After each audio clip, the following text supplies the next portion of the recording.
From Trideo Media, I'm Father Roderick, and this is the Daily Breakfast.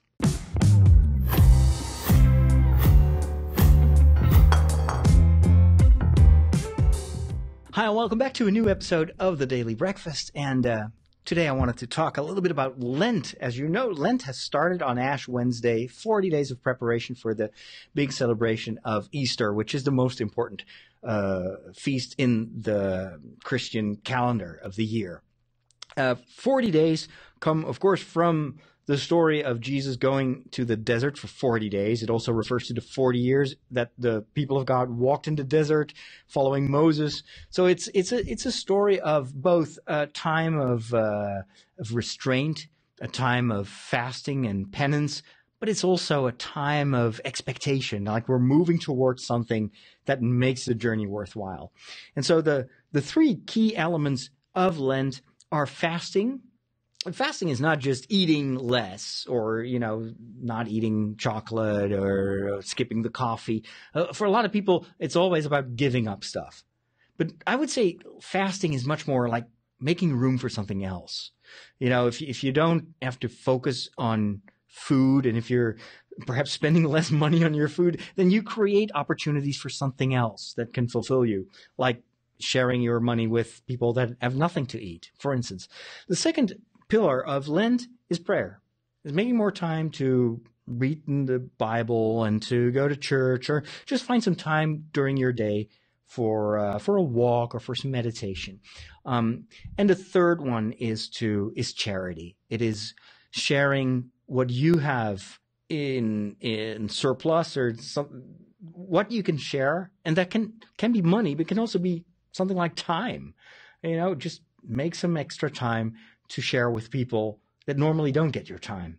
Those are ways in which I think you have to translate these kind of old-fashioned traditional values to something that works for you, because that is the most important aspect. This Lenten time is not something you do because it's a law or because you want to kind of check all the boxes.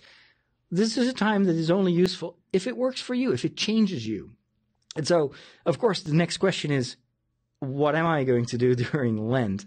And it's always a bit tricky because I try to find something to do that is different from what I did the year before. And so I've done various Lenten experiments. Like one Lent, I went completely vegan, which was massive. That was so much more difficult than I thought, but it was also a lot of fun, because you get to cook differently, you get to think differently. And then I continued to be a vegan for the rest of that year. I ran a marathon, on totally plant-powered marathon. And then turned out I had a massive vitamin B12 and vitamin D deficit, and I got ill. And next thing I knew, the hamburgers were back by doctor's orders.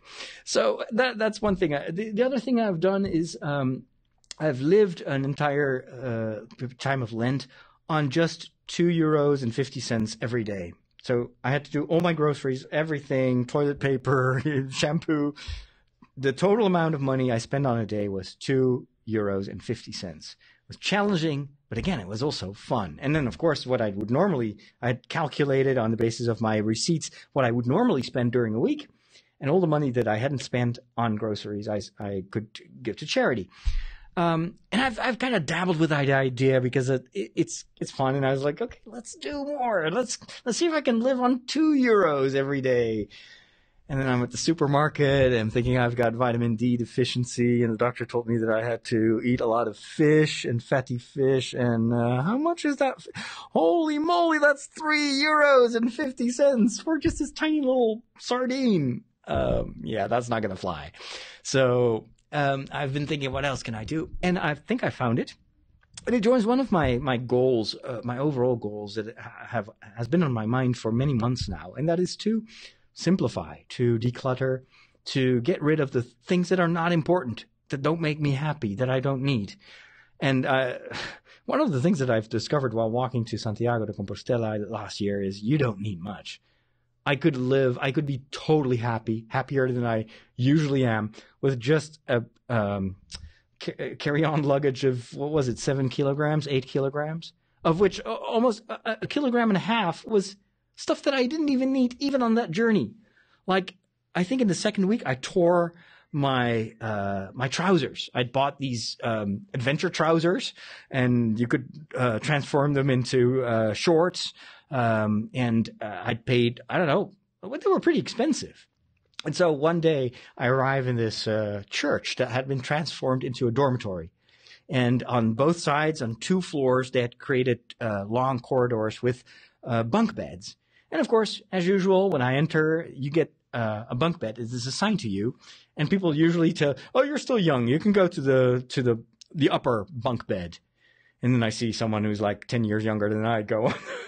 And so I was climbing up. I was tired and didn't pay attention. I wanted to take a shower.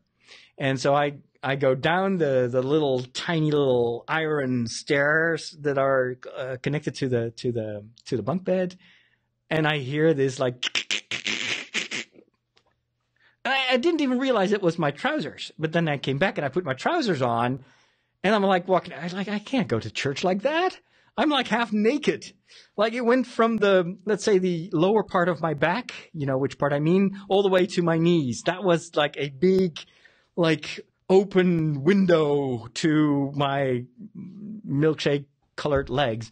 And so I had that day, and then I think the next day I used gaffer tape actually to fix it. Someone told me on Facebook, just use gaffer tape. I was like, there's no way in the world that I'm going to walk all the way to Santiago with gaffer tape on my behind. So I bought a new pair of trousers. But then I was like, well, that's not supposed to happen. I paid $70 for these trousers. I'm going to go back to the store, and I'm going to bring back those trousers. I'm going to file a formal complaint, and I'm going to get my money back. So I carried that pair of trousers all the way to Santiago, to Finisterre, to Muxia, and back to Santiago, took the plane back home. And I came back home, and I forgot about it. And like 2 months ago, I'm cleaning up my sleeping room, and it's like, oh my gosh, this is a pair of trousers. Well, I can't go back to the store right now, so I threw them away. It's like, this is just an example of the kind of the stuff that we carry along with us. And who cares, you know? I don't miss the money that I invested in that. It gave me a good story to tell. So one of the things I'm going to do this time of Lent is to give away all the stuff that I don't need. And I want to, at the end of this Lent, I want to be completely decluttered. And that's a massive task because I got a lot of junk upstairs. The first big thing that I'm going to give away is my PlayStation 4. Which I bought, and you have heard me talk about PlayStation 4. I love it. It's got the VR goggles, but you know who loves the PlayStation 4 much more than I do? My nephews and my niece. Every time they ask their parents, "Can we stay with Uncle Roderick? Please, please, please, please, please, pretty please." Oh, you like Father Roderick so much? No, we like the PlayStation 4 so much. So every time they're here, they're playing on the PlayStation 4, and they adore it. And so the other day I was editing here in the studios, and I get a phone call of my nephew. He's the oldest one. He's 12. He's like, "Yeah, Father Roderick, I've got a technical question." Okay. I was bracing myself for some Microsoft Word related question. What happens if I press Alt F4? And he's like, "Yeah, about the PlayStation 4. If I buy if I've saved some money, and if I buy a refurbished one, will it work also with the other games, or should I buy it at the store?" Etc. He was going on. Like, and while I'm talking with him, I'm looking on the left side of my desk, and there's this PlayStation 4, and it has a big layer of dust because I've been so busy. I haven't touched that thing for 2 months, you know? And he's like, "Oh, yeah, well, we probably still have to save a few more months. I'm going to also ask my brother and my sister to save up. And should I buy it on online, or should I go to a store?" And I was like, okay. This is a message. I was like, Jonathan, I actually have one that I don't use, and I have no time. And well, you know, you can take it, you can have it. And so I talked with my sister the other day, and she says he hasn't been sleeping for 3 days now because of that. And so they're coming over next week to get my PlayStation 4. And you know what? absolutely 100% certain that I won't miss it a single minute. Because, what use is having stuff that you don't have time that doesn't really add to my happiness. And it makes me much more happier to be able to share it with my nephews and my niece than keeping it here in storage and let it gather dust. So that's kind of my mindset. If I can help someone else with my stuff, why do I keep it? Unless it's a plate to eat from, right? So that's what I'm going to do. What I'd love to hear from you is, what are you going to do during Lent? Do you have like a special challenge? Are you going completely like, aren't you listening to podcasts for the rest of Lent? Then you probably don't hear this, so forget about it. But are you trying to diminish the time that you're watching TV? Are you going to rise really early, write a book? I don't know. Let me know. I can use some tips, if not for this year, then for the next year. And of course, by sharing it in the comments, you'll also share it with the rest of the audience. Speaking of which, if you are part of the audience and you haven't subscribed to the podcast or to the video yet, make sure you hit that subscribe button. That way you won't miss another episode. And if you want to help me do more of these, then please consider becoming a patron. You can become a monthly patron for whatever you can miss. Let's start at $100 or $200. That's fine. And if you're really, I'm just kidding. I've got patrons. It's just $1 a month. If you can save, if you can spare not going to your favorite coffee store for one day per month, and you donate that I will make sure that it's used for these programs. And hopefully that will in turn also help other people.